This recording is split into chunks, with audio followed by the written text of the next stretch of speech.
Edo State so likes implementation. The Edo Civil Society Organization, in collaboration with Clem Foundation, organized an inaugural state working group meeting on accountable governance, justice and security projects assessing. The state government will be... The aim of the meeting was to bring about societal change, particularly in the area of administration of criminal justice for the average Nigerian, ensuring that the law is strictly adhered to, partnering with the police, the Economic Financial Crimes Commission, and the Nigerian Bar Association, amongst others, in a bid to reduce corruption to the lowest minimum. Speaking at the meeting, a foremost human rights lawyer, Barrister Dele Igbinedion Esq, stated that there are sufficient laws which, if properly implemented, will bring about speedy dispensation of justice. So how is the system going to work? Now, I said this to lay a foundation that we are all, as Martin Luther King said, that every man's death diminishes me. He said, because I'm involved with mankind. He says, so when you hear the bell tolling that one man has died, he said, don't go and ask who has died. He said, a part of you has actually died. You know, he says we are all caught in an inescapable garment of mutuality. We are caught with a single web of destiny. So whatever affects one directly also affects the other indirectly. So in a way, once I met a retired general who was traveling along the Benin-Asaba road, and a vehicle skidded off the road and skidded into the river. And these local boys were the ones who had to, jump in, and they were able to get him out. The driver couldn't survive because he had the seat belt on, so they couldn't get him out. So Big Oga General was taken to the local hospital there, where I went to see him. I was driving past, I saw the commotion, and then I went to see the victim, and I met him there, and I asked him while he was on the bed. I said, sir, could you ever have imagined in your whole life, big general like you, that you will be on this bed in this local hospital without your security guards, without guns, without all the compliments that you are used to? So I told him, I said, this is why when you are in office, you think of tomorrow, because tomorrow will definitely come. So now you are here on this hospital bed, rickety hospital. You never imagined that you could be here. And at the point I came in, he was telling the boys, look, I've got so much money in the back. Please take it, take everything. You both should share among yourselves. And the boys say, oh God, we don't want your money. So this is the history and the future that we should always contemplate. Today we are in EFCC. Nobody can touch you as an EFCC officer. But what about tomorrow? Today you are a big police officer. Nobody can touch you. What about tomorrow? Because Sunday Ehindero is still facing criminal trial. He was Inspector General of Police. Our own Chief Justice of the Federation just survived barely by by the whiskers, as the Americans will say. He fought for his life, and in a few months he was finished, totally removed. He had to beg to retire. So this is why when we talk about justice sector reform and adherence to the rule of law, it is not because it's Dele Igbinedion. I know a lot of people, particularly judges and recently magistrates, have started seeing me as a troublemaker, because we had to tell them that you cannot conduct what do you call this court? Mobile courts without any law. I mean, without any law. Because we have argued that it's a criminal trial. They've come out with rulings that proceedings in mobile courts are not criminal cases. So, is it a civil matter? No. They say it's quasi. It's neither civil nor criminal. And I didn't go to school in a good place. I'm sure I went to school at Ekboma, Ambrose Ali University, and then I went to the College of Law in London. They're not very good places. Perhaps I should have gone to Harvard. Then I've been able to understand what is quasi-criminal. But my understanding is, if you issue a bench warrant for a police to arrest somebody to come to court to answer a charge, is that not a criminal case? And at the end, you can sentence that person to prison. Is that not a criminal matter? So, we have this battle that we are fighting for the implementation of the provisions of the administration of criminal justice law across all sectors, because the police are not ready to implement, the EFCC is not ready to implement, the Ministry of Justice is not ready to implement, the prisons are not ready to implement. Let us put the window dressing aside. Always remember, it could be you on trial. It just could be you. Just could be. I'm sure Paul Usoro never in his life imagined, as a senior advocate of Nigeria, as one of the richest lawyers in Nigeria, as the president of the NBA, that he could go into the dock. I've been in court when he entered the dock in Lagos. I've been there. It's a very humbling experience, no matter all the smiles and all the pretensions. Very humbling. Because somebody is begging for you to go home that day. And the judge is writing, and you are thinking, what if he says I should be remanded in prison custody? That will be it. So it could be anybody. Now, how do I say the EFCC and security agents are not complying? They're still taking statements from suspects without insisting on the presence of their lawyers or their nominated third-party representative in compliance with the mandatory requirements of the law. Now, Section 17.3 of the ACJL of Edo State requires that if you are to take a statement from a suspect, you must do so in the presence of his counsel.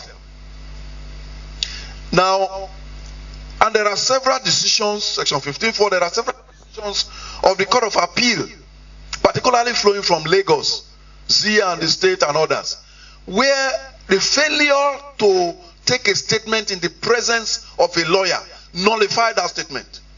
It was thrown out at the Court of Appeal level. Even though the trial judge thought otherwise, but the Court of Appeal said this is a mandatory provision of the law. If you are taking a statement from a suspect, particularly if it's confessional, you must record it with audiovisual recording. But whatever it is, the lawyer must be present. So when we are not doing this, tell me, how are we helping the system? Somebody has committed an offense. You are giving him a big loophole from which he can escape. And we know, sirs, with all due respect, that our officers do not investigate. We don't do forensic investigation. We don't do DNA investigation. We don't do... in fact, we arrest who beat you. It's Mama. You go and arrest Mama. Is that not what we do? We write your statement. Okay, everything is okay. Charge to court. Best we visit scene of crime. That's it. We visit scene of crime. So, and the only thing is, because when you arrest the man, he's afraid, so he says, okay, yes, I did it. So yes, he has confessed. The confessional statement is inadmissible. And this is just one area of the ACJL. There are probably 20 areas I can mention. If you are not complying, all these things will go. We had a case against the EFCC where they charged our client to court. Our perception was that that case was a civil matter. But because of the old pre-ACJA mentality, they charged it to court. Of course, we filed a motion to quash the charge, and the judge quashed the charge. Quashed the charge. And this is because of the old mentality. We need to move.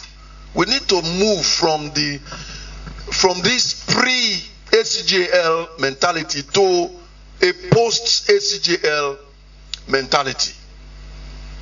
Now, again, the Minister of Justice gentleman, who is my very good friend and my respected colleague, mentioned that they are complying now in terms of issuing, advice. And I find that shocking, because I practice law here in this state, and I have several clients that are still in detention. And I know of cases where I have almost practically had to fight judges on these points of law. That when the period for the court to detain somebody on a remand warrant has expired, which is a maximum of 52 days, you must discharge the person. That's the provision of the law. You have to discharge. But judges are reluctant to discharge. They will adjourn for 3 months when the law says you cannot do that. Now, when you go against the law itself provides that that judge is committing an act of misconduct. When there's an express provision of the ACGL and the judge refuses to implement it, you are deemed to have been committing an act of misconduct. So now I am in a dilemma. Do I petition the judge for misconduct? And the whole of Benin City will hear it that Dele Igbinedion has petitions also judge. Or what do we do? Because I have my client, I would never leave my client to remain in prison custody contrary to the law.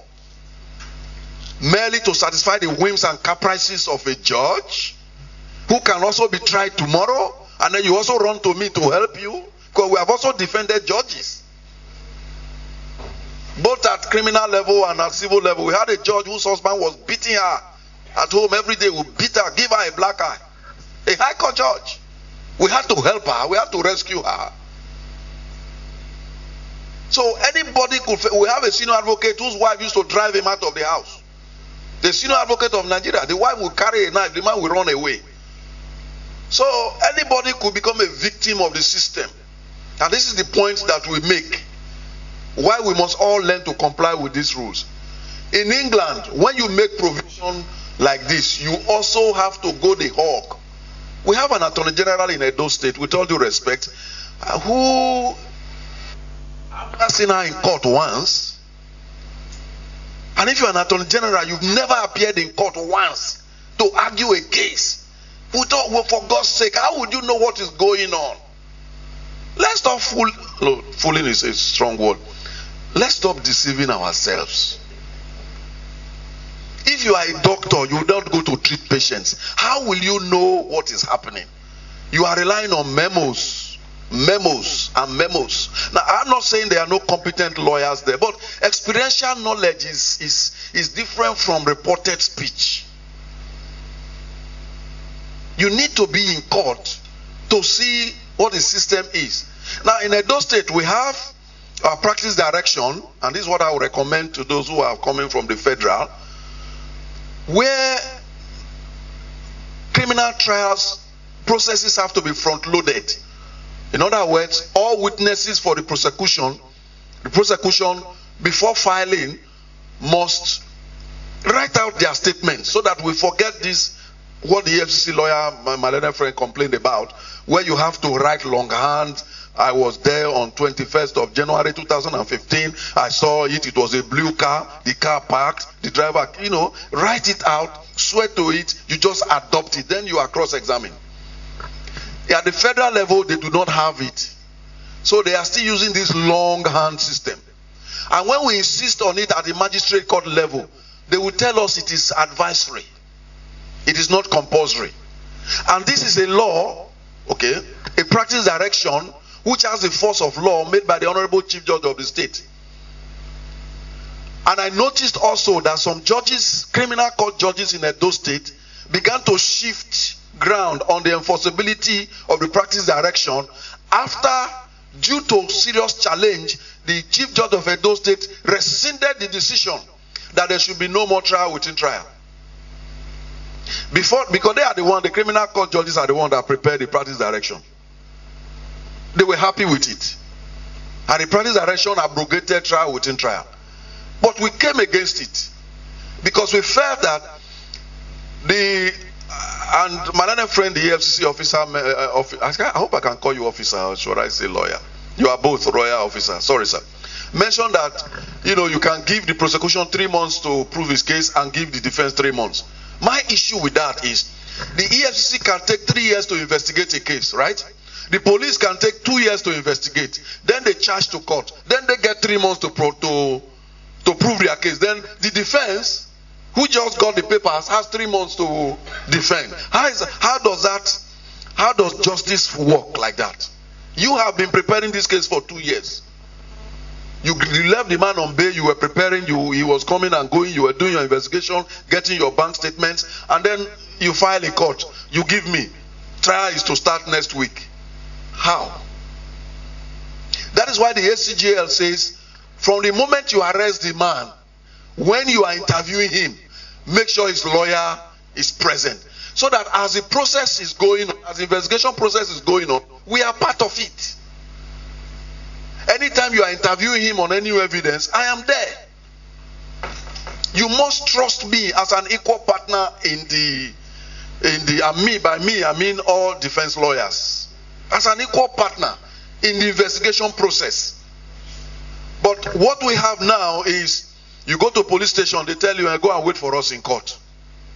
I just laugh. I tell my lawyers, leave them. When they bring that statement to court, we will knock it out. I was in a police station once here in the state headquarters, and a police officer was asking somebody, I put it to you that you are a cultist. Are you not a cultist? Oh yeah, right. I put it to you. Right. You know?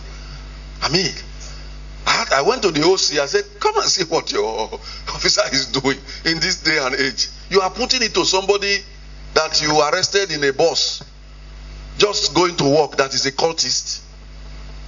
Is that cultism? Is that what you are investigating now? You first took his laptop, you are looking for Yahoo, and suddenly now you have changed it to cultism. Is that how you do it in this day and age? Where is his lawyer? Where is a third party independent person? Because if that person is not there, that statement is useless. It is useless. So even if the man tells you everything, it's useless. So why bother? These are issues. We all need to look at the ACJL. You cannot fight corruption without the court system. You cannot. You cannot find a corrupt man, and as a police officer, you give him 20 slaps and say, yes, I have dealt with him, he has learned his lesson. You have not achieved anything. You lock him up for 3 months and say, yes, I have dealt with him. You have achieved nothing. Zero. Until there is a court judgment. It is that court judgment that is the enforceable document.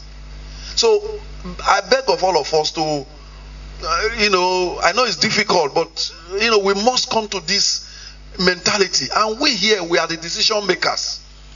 The secretary of the NBA is the decision maker for the NBA.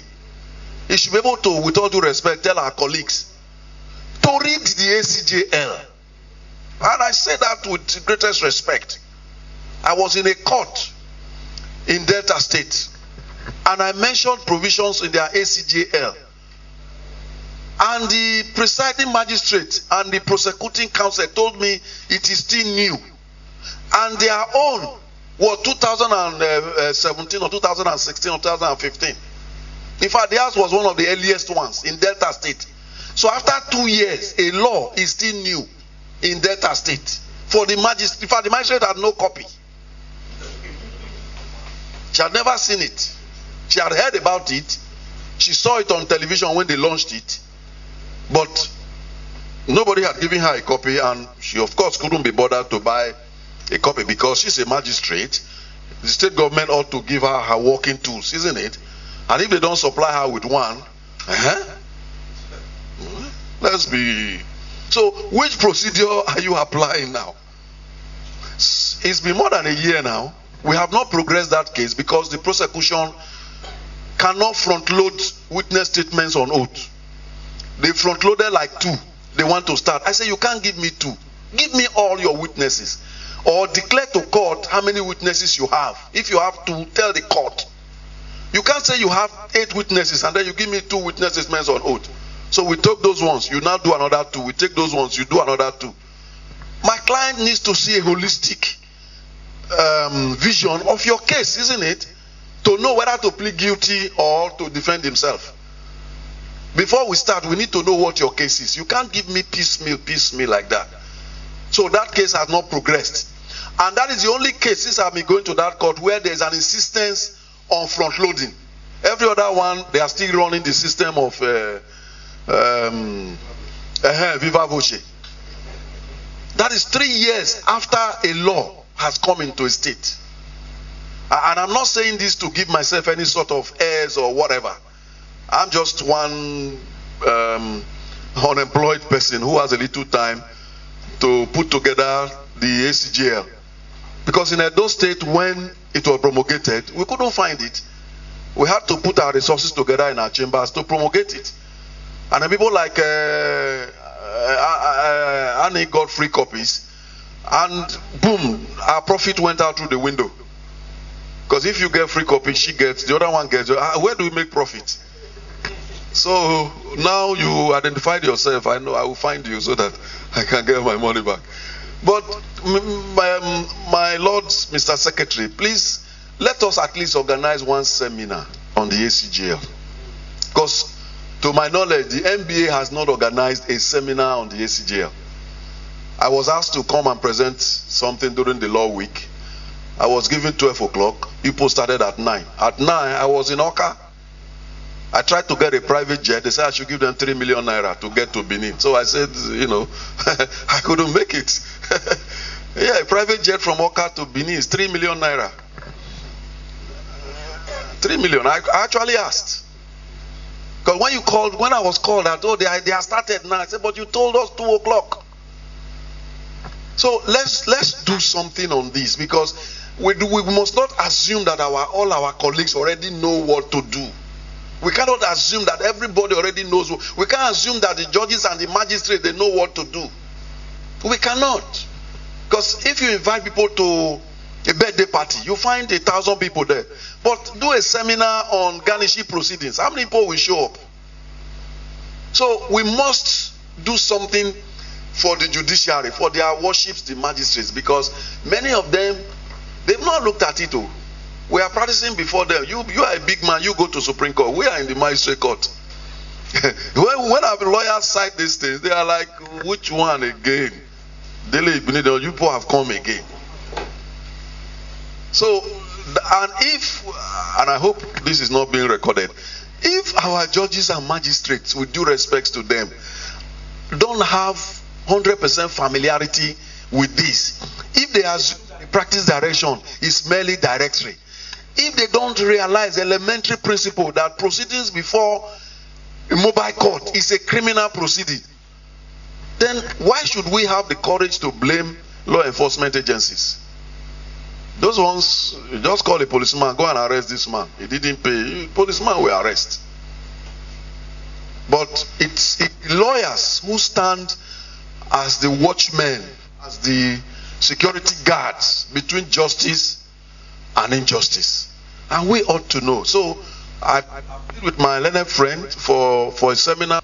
Then I also plead with our colleagues in the law enforcement department.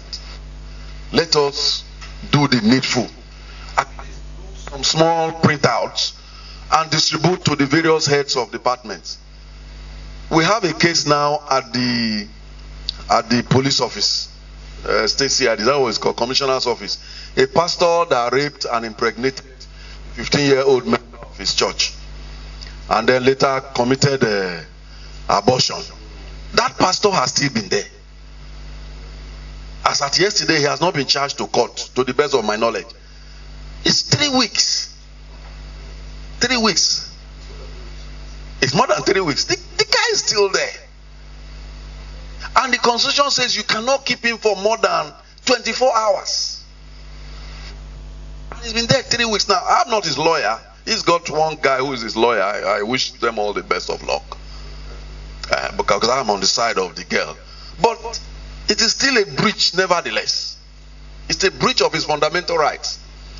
And if he institutes an action for breach of his fundamental rights now, the criminal trial will suffer. It will be truncated. There's no court order for it to be remanded there. So the simple thing the police could have done, you have done investigation. A petition was put to the commissioner to transfer it from state anti-robbery squad.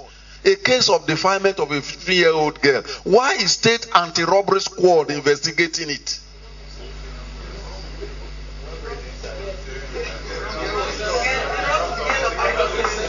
So no. So I'm begging. I am begging. And all through the interrogation of this pastor, you don't get his lawyer there. We had to ask Pinnacle TV to go there and record him. Because we know police will not record. So that when he gets to court, the tape of the recording becomes evidence. Otherwise, the man will walk. He will walk. I'll go back to doing the same thing because impunity. I did it before, nothing happened there. Next. But this is a 15-year-old girl. And it could have been the daughter of, God forbid, any of us. He not only impregnated her, he took her to do an abortion and did improper one. So that the baby was partially aborted. Part was still there. Maybe the baby now, there will be one leg and one hand. That's somebody's child. And that's a girl child that could become anything tomorrow. But just for the system to work properly. I don't know why we don't have a system where before cases are filed in court, the police will ask the people in the legal department. Even while they are investigating, they could ask them for guidance. Because they still do the same thing. They carry a gun, they go and arrest everybody, write statement, and that is it. So it is the people in the legal department that could advise, okay, do this one, do that one. That is how it's done outside this country.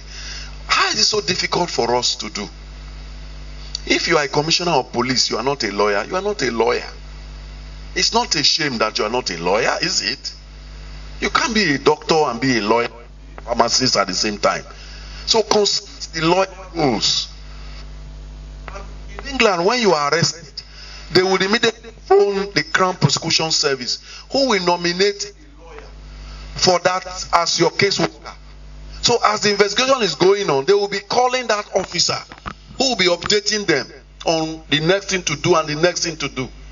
And if they need to detain beyond, it is that officer that will go to court to ask for detention.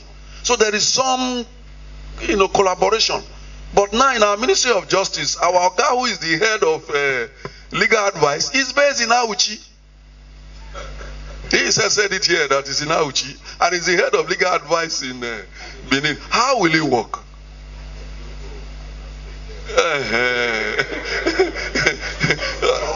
But you can see the problem, so that when we can tell the AG, the worst that can happen is he will sack you. You come and join us in the private sector. Come to the society movement. Just tell her that, madam, this one is not producing results. There should be, if you have somebody in Benin, let him be in charge of. Because you can't, you are a young man, of course. If you travel to Auchi and come back, you still have the strength to issue legal advice, which I very much doubt. In summary, I'm sure I've mostly exhausted my time. I wish to make a few suggestions. Instead of this working group taking on the ACJL implementation at once, could I be so bold and so humble as to suggest that we look at it sectorially? In other words, we can take a part of it as a primary issue for consideration, as a premier issue for consideration. And when we achieve some progress in that, we probably can take another part. Instead of, approaching it and then everything is muddled up, like was mentioned, the state has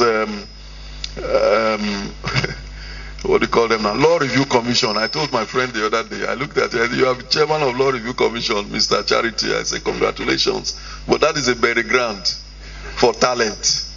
Because every person who has been chairman of Law Review Commission, has anyone ever reviewed any law? Is it the job of the executive to review laws or the job of the legislature? So you have the legislature doing it, the executive doing it, the MBA doing it, everybody is doing it. At the end of the day, so ideally, the legislature should have set up a committee and invited stakeholders, then put together the document. But if the legislature does that, when I was secretary of that committee years ago, set up by the legislative arm of government, the executive frustrated it. Because somebody went to Chief Dele Igbinedion, who was governor then, and said, this is they are taking your when time now to print comes, they are the one that will do it. It will not be us. Then my late friend Ikabafe, was the Attorney General. So the whole thing was muddled up in politics, and it never got anywhere. So that is a problem with our reviewing our laws. I have no problem with the laws as they are now. Let us try to implement the one that we have, instead of embarking on the ambitious project of trying to review the criminal laws of Edo State. Who is going to do that? A governor that is fighting for his political life? Who? Or the speaker that is half of his members are in Abuja? So you can see, talking of Edo State, our issues here, they are complex. Who is going to do it? The Attorney General, during the opening of legal year, said she doesn't even know the cases that are in court. I wasn't there, I was told. She doesn't even know. Sometimes governor will call her, she doesn't know. Is it the one to power review of a law when she cannot even have control of her ministry? Let us approach it sectorially. If we are taking issues of ensuring that mobile courts are guided by strict rules of law, clear, defined law, then another area we should look at is the area of doing cases pro bono. And I'm glad that the NBA is fully represented here. I want to appeal to my friends in the NBA.